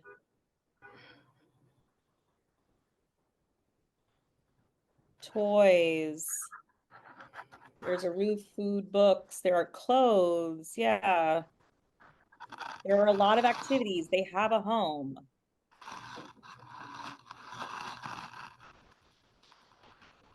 Right? The child's playful and engaged. Which do you think is easier to locate? Do you think it's a pet? Show them responsibility and caregiving. Which is easier to identify, the challenges or the strengths? The challenges are always easier for me. Yeah. It's how we're built as human beings. We look at that which is not working first. It's evolution, that's survival. So we tend to see everything through that lens of what's wrong. Yeah. Exactly. So I think that one of the reasons we bring this up here is because being able to focus in on the strengths or reframe them. Again, we're going to talk about doing that with the other person and the value of doing that when we talk about empathetic response.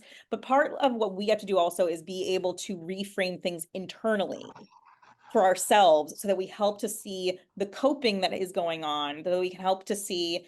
And sometimes reminding ourselves of that in the moment can be really helpful when we find ourselves in that place of judgment. Yeah.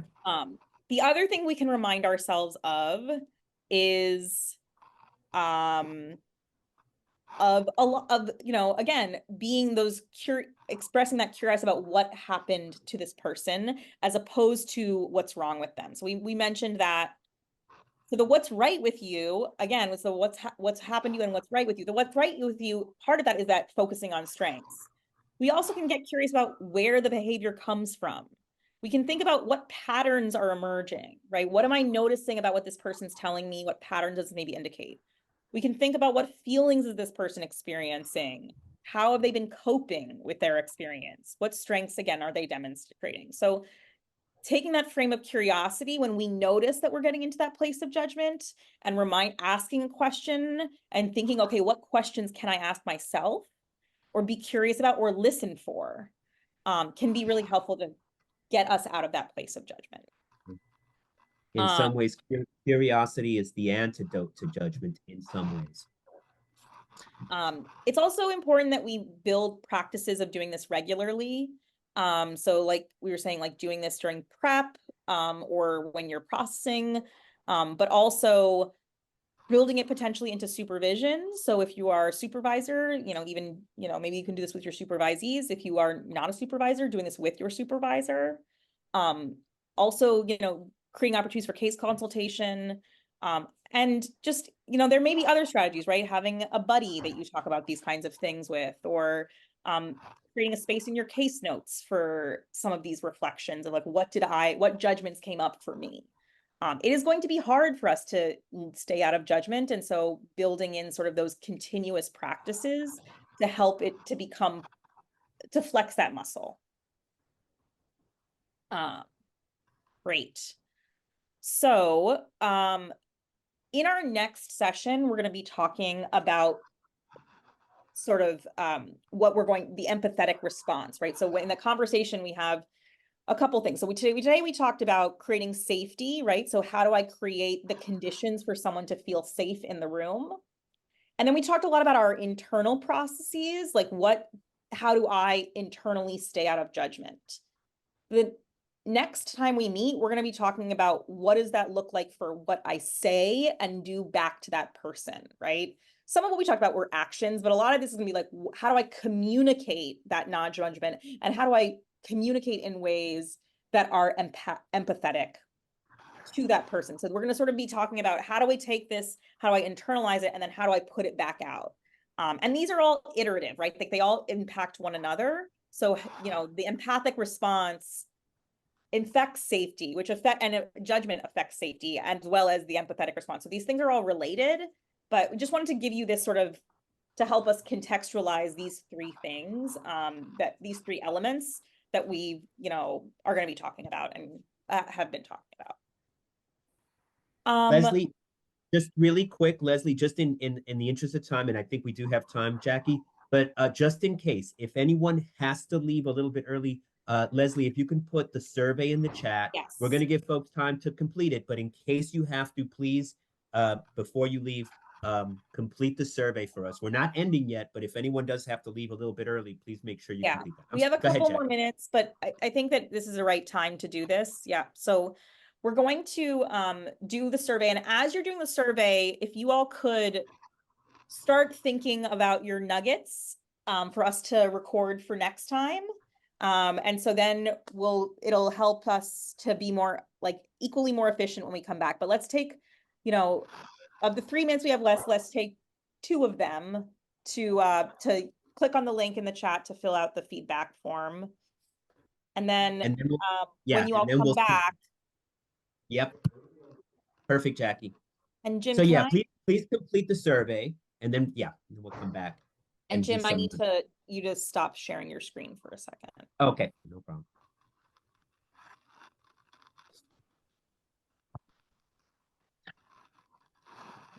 As we mentioned, we are very much interested in your feedback.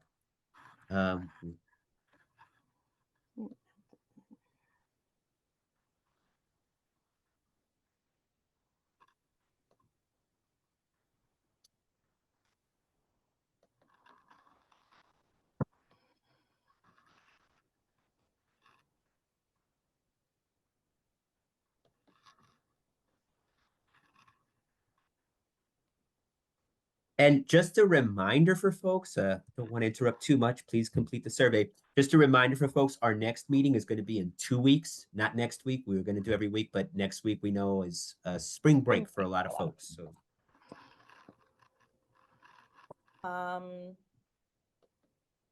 And as folks are finishing up, if you all want to, you can either use the chat or you can, thanks, Sarah. If you can use the chat or you can unmute to Just share some of your takeaways from today's session that you want to remember for next time. Main takeaways.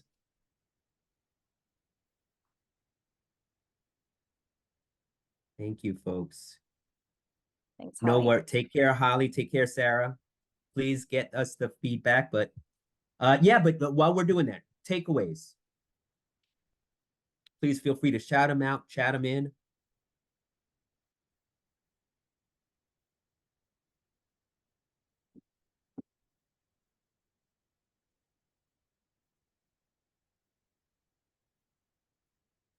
Hi, everyone. Thank you. Being aware of how my responses may be perceived differently than what was intended and how that can impact the relationship. Thank you, Caitlin. Yeah. That's a big one. Yeah, being that, having that awareness of how we're being perceived, as well as what's going on inside. Others, please. And unmute yourself. Please feel free to unmute yourself and just shout them out as well.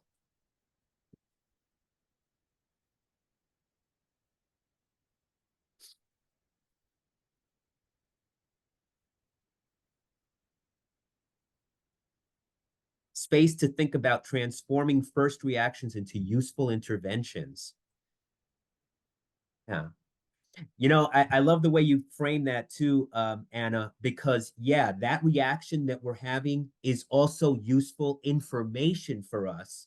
And what I'm hearing you say is then how do we convert that into interventions, questions, or exploring more with folks? But it's actually, I think of judgment, all of that as useful information for us. Reminding myself to pause and take a breath when needed in session. Absolutely. Take care, Caitlin. All right, folks. So we are at time. We'll take these, and then if anyone has others to share next week, remaining human and strengthening a relationship with the client. Thank you, Michelle. Curiosity is the antidote to judgment most of the time. Thank you, Seth. Okay, great. Well, again, as folks leave, and please feel free to add on to those, but stay well, take care. For those of you who can enjoy next week's spring break, I hope you enjoy it. For those of you who have kids at home, I wish you well during spring break. And we'll see you all in 2 weeks. Thanks, everyone.